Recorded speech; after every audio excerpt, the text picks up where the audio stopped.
Imagine for a moment that you decided to invest money now and you bought a farm. And the farmland around here,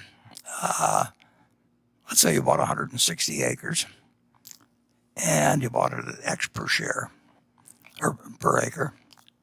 And the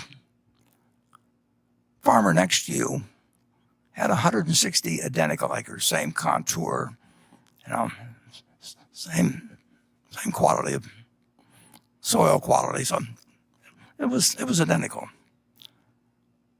And that farmer next door to you was a very peculiar character, because every day that farmer with the identical farm said, "I'll sell you my farm, or I'll buy your farm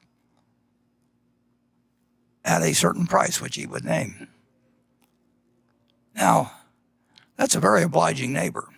I mean, that's got to be a plus to have a fellow like that with the next farm. But you think about the potential of the farm, and now you get this idiot that buys a farm next to you, and on top of that, he's sort of a manic depressive and drinks, maybe smokes a little pot. So his numbers just go all over the place. Now, the only thing you have to do is to remember that this guy next door is there to serve you and not to instruct you. You bought the farm because you thought the farm was had the potential. You don't really need a quote on it.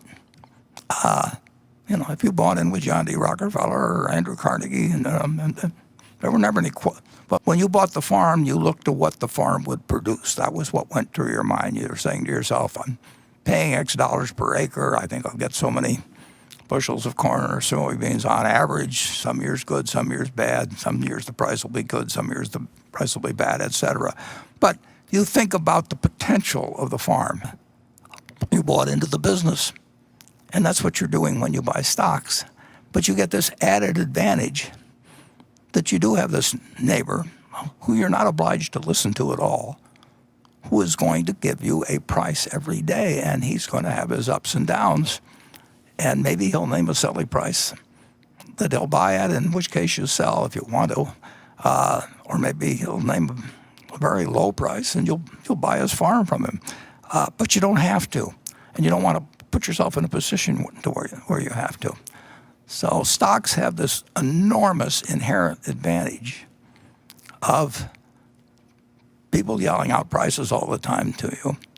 And many people turn that into a disadvantage. And of course, many people can profit in one way or another from telling you that they can tell you what this farmer's going to yell out tomorrow or next, your neighboring farmer's going to yell out tomorrow or next week or next month. There's huge money in it.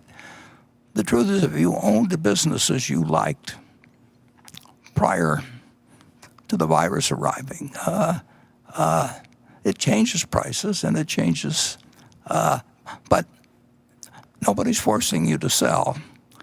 And if you really like the business and you like the management you're in with, and the business hasn't fundamentally changed, if you really had a farm and you had this neighbor, and one day he offered you $2,000 an acre, and the next day he offers you $1,200 an acre, and maybe the day after that he offers you $800 an acre, are you really going to feel that at $2,000 an acre, when you had evaluated what the farm would produce, are you going to let this guy drive you into thinking, "I better sell because his number keeps coming in lower all the time"? It's a very, very, very important matter to bring the right psychological approach to owning common stocks. But I will tell you, if you bet on America and sustain that position for decades, you're going to do better than,